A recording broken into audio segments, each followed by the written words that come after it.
है मसीह का प्यारा वचन, ये है वचन प्यारा। परमेश्वर के धन्य नाम की महिमा हो। प्रभात मनन के सत्र 2519 में आप सभी का बड़े प्रेम के साथ स्वागत करता हूं। आइए आज के मनन के लिए हम पढ़ते हैं योना की पहली पत्री, पहला अध्याय 8 और 9 पद। यदि हम कहे कि हमें कुछ भी पाप नहीं तो अपने आप को धोखा देते हैं, हमें सत्य नहीं। यदि हम अपने पापों को मान ले तो वह हमारे पापों को क्षमा करने और हमें सब अधर्म से शुद्ध करने में विश्वास योग्य और धर्मी है। हमारे कल के मनन में हम इस बात को देखे थे कि पाप रिश्ताओं के बीच में दरार उत्पन्न करता है, पर इसका अर्थ यह भी नहीं है कि रिश्ताओं को जारी रखने के लिए हमें एक ऐसी अवस्था में अपने आप को बदलना है कि हम में पाप का वास ही ना हो। नहीं, कहने के तात्पर्य वो नहीं था। वर्तमान संसार में हम जब तक रहते हैं हमारे शरीर पाप से प्रदूषित ही रहेगा। रोमी अध्याय 7 की 16 से 20 तक पढ़िएगा। हमारे प्रभु यीशु मसीह जब कलीसिया को लेने के लिए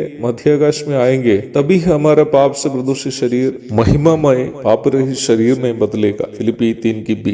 इसका मतलब 7वीं पद में बताया गया ज्योति में चलने का अर्थ एक पाप रहित अवस्था में हो जाना नहीं है। जब तक हम वर्तमान संसार में रहते हैं हमारा शरीर पाप से प्रदूषित ही रहेगा। 7वीं एवं 8वीं पद में लेखक यूहन्ना जो कहना चाहता था उसे हम 9वीं पद में देखते हैं। यदि हम अपने पापों को मान ले तो वह हमारे पापों को क्षमा करने और हमें सब अधर्म से शुद्ध करने में विश्वास योग्य और धर्मी है। एक बार बिहार के एक स्थानीय समाचार प्रचारक ने उससे इस प्रकार पूछा, ब्रदर ये बताइए कि आत्मिक मनुष्य कौन है? क्या वही है जो कभी पाप नहीं किया? मैंने कहा ऐसा कोई मनुष्य ही नहीं है सिवाय प्रभु यीशु मसीह जो कभी पाप नहीं किया हो। तब कौन है आत्मिक मनुष्य? उन्होंने अपना सवाल को जारी रखा। मैंने कहा आत्मिक मनुष्य वो नहीं है जो कभी पाप नहीं किया हो। आत्मिक मनुष्य वो है जो अपने पापों का अंगीकार करता है और उस पर पश्चाताप करता है। राजा दाऊद जैसे लोगों को भी जो घिनौने पापों में फंसा था